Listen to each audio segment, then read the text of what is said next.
Budget pass हो रहा था, ये योजनाएं दूसरे बजट की थी। तो 27 तारीख को राज्यसभा के वोट डालेंगे। मेरे ही गृह जिले से 3 विधायकों ने भारतीय जनता पार्टी के प्रत्याशी को वोट डाल दिया।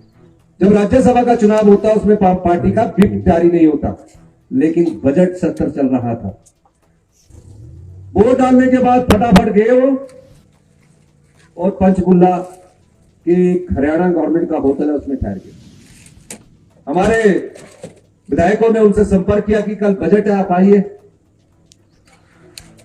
सुबह बजट सत्र स्टार्ट हुआ।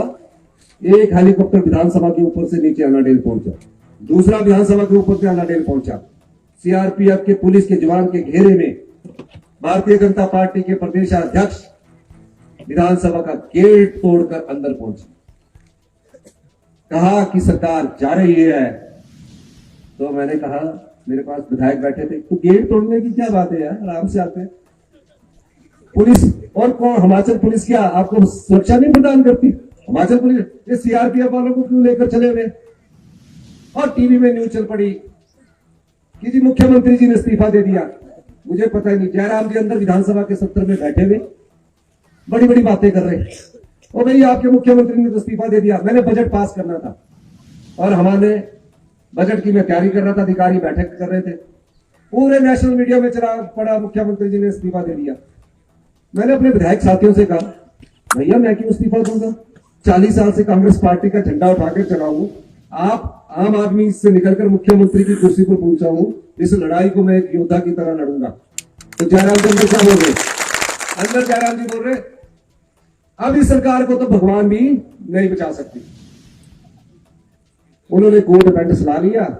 29 तारीख को क्या किया? 29 तारीख को चले गए 7 बजे गवर्नर के पास।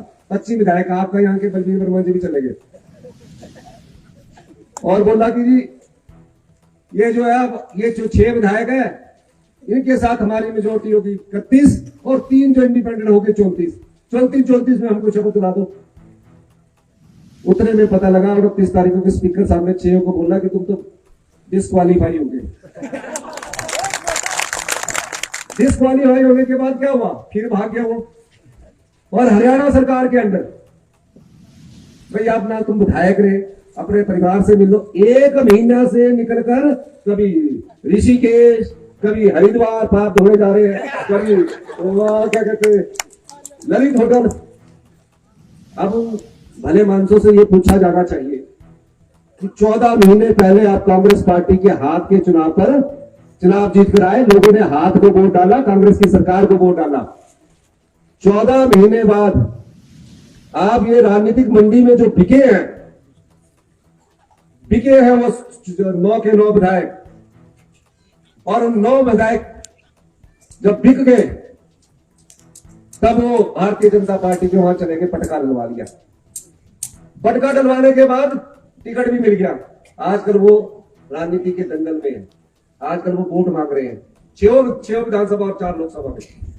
मैं आपसे कहना ये चाहता हूं, ये कोई चुनाव साधारण चुनाव नहीं है। ये चुनाव कोई मुख्यमंत्री की कुर्सी को बचाने का चुनाव नहीं है। ये चुनाव हिमाचल प्रदेश की सरकार को बचाने का बिल्कुल नहीं है। हमारी सरकार 5 साल चलेगी और हमने 2 विधायकों को, विक्रमादित्य सिंह को टिकट दिया। क्यों? ये चुनाव भविष्य की राजनीति की दिशा और दशा तय करेगा। आपका एक वोट ये तय करेगा कि लोकतंत्र की ताकत जनबल है कि धनबल है। आपका एक वोट यह तय करेगा कि नोटतंत्र के आगे क्या जनबल हार गया। भविष्य की राजनीति को तय करने की दिशा अगर हिमाचल प्रदेश हिंदुस्तान को दे सकता है तो 1 जून का समय सही है। हजारों साल की गुलामी के बाद 75 साल पहले कांग्रेस पार्टी ने आम जनता को एक वोट दिया जिसका मूल्य बहुत महंगा है। पहले तो राजाओं की सरकारें होती थी, वोट नहीं डलते थे, लेकिन कांग्रेस पार्टी ने आम आदमी को मजबूत करने के लिए वोट दिया। अगर कोई आदमी, कोई पार्टी जनता की भावनाओं को खरीदता है, वोट को खरीदता है, जिस वोट के माध्यम से विधायक चुनकर आते हैं, कल को तो कोई भी सरकार ताकतवर हो जाए दिल्ली की, तो पैसे के दम से सत्ता की कुर्सी हथिया ले, आपकी भावनाएं कहां रहेगी। इसलिए ये चुनाव, मैं बार बार कहता हूं, सादा नहीं है। मैं आपसे अनुरोध करने आया हूं, हिमाचल प्रदेश देवी देवताओं की भूमि है, लोग बड़े ईमानदार हैं, बेईमानों को कभी साथ नहीं देते। ये चुनाव ये तय करेगा कि क्या ईमानदारी जीतनी चाहिए और बेईमानी हारनी चाहिए। ये चुनाव सत्य और असत्य का चुनाव है। ये चुनाव झूठ और सच की लड़ाई है। झूठ बार बार सच से टकराए, अंत में जीत सच की होती है। तो मैं आपसे ये कहने आया हूं, ये तो सांसद बनेंगे, लेकिन भविष्य की युवा पीढ़ी को रास्ता दिखाने का आज कोई ताकत हिमाचल की जनता के पास है, तो वो आपका वोट है। इस समय पार्टी का सवाल नहीं है।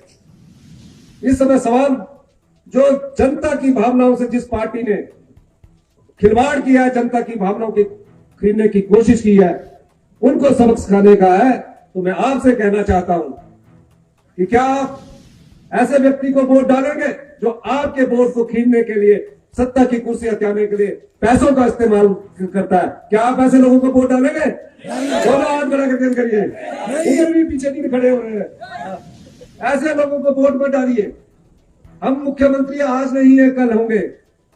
सरकारें आती रहेगी, सरकारें जाती रहेगी, लेकिन जनता के साथ जिन लोगों ने खिलवाड़ किया है, उसको सबक जनता ही सिखा सकती है। हमारे पास धन नहीं है, हमारे पास आपकी ताकत है। और मैं चाहता हूं कि हिमाचल की जनता, जिन्होंने हमारी एक राज्यसभा की सीट चुराई है, आप लोकतंत्र की मजबूती के लिए चारों लोकसभा की सीटों में भारतीय जनता पार्टी को सबक सिखाए, ताकि भविष्य की राजनीति स्वच्छ और ईमानदारी की हो। मैं आपको वादा करता हूं, मैं इस क्षेत्र में आऊंगा भी और एक रात रुकूंगा भी।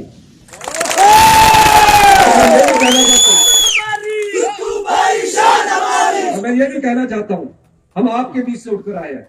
आज मेरी मुख्यमंत्री की कुर्सी का सवाल नहीं है, आपके भविष्य की राजनीति का सवाल है। सुल्तानपुर एक ईमानदार आदमी है, पढ़ा लिखा आदमी है, सेवा भाव इसके दिल में है, आपके लिए पीड़ा है। आप इसे अधिक से अधिक वोटों से जिताइए, मैं आपके पास आऊंगा। जो सुल्तानपुरी जी कहेंगे वो मैं कार्य करूंगा। चिंता जी हमारे साथी है, पीछे रहेंगे, जो कहेंगे हम वो काम करेंगे, निश्चित रूप से हम वो काम करेंगे। मैं इन्हीं के साथ, आप बारिश में बैठे हैं, मैं आपका एक बार फिर धन्यवाद करता हूं। अभी हमारी सरकार को सिर्फ 15 महीने हुए हैं। अगले 5 साल में गांव के किसान के हाथ में, आम आदमी के हाथ में, महिलाओं के सम्मान में, युवाओं को रोजगार देने में हमारी सरकार पीछे नहीं हटेगी। ये मैं वादा करता हूं। हम संपत्ति और धन बटोरने नहीं आए हैं, हम आपकी सेवा में आए और आपकी सेवा करके हम दिखाएंगे। हम नहीं कहते कि हमें आप सत्ता की कुर्सी चाहिए। हमें सत्ता की कुर्सी अगर मिली है तो हम आपकी सेवा में सब कुछ निछावर कर रहे हैं, कोई राजनीतिक लाभ नहीं देख रहे हैं। भारतीय जनता पार्टी ने राजनीतिक लाभ देनी है। इसलिए अंत में आपसे मैं एक अनुरोध करना चाहता हूं, बिकने वालों को कभी वोट नहीं देना, चाहे वो किसी भी पार्टी से हो। बिकने वाले बिकाऊ नहीं चलने चाहिए। तो 1 जून को जब आप वोट डालने जाए, तो जिन लोगों ने आपके वोट से खिलवाड़ किया है, ऐसे लोगों को आप सबक सिखाएंगे कि नहीं सिखाएंगे? हाथ खड़े करो ना जोर से। बहुत बहुत धन्यवाद। इन्हीं शब्दों के साथ मेरा आपके साथ इतनी बारिश में आप बैठे एक रिश्ता है, और मैं आपके बीच जनवरी, जब बारिश जून के आखिर में एक दिन के लिए, एक रात के लिए नहीं आऊंगा। धन्यवाद।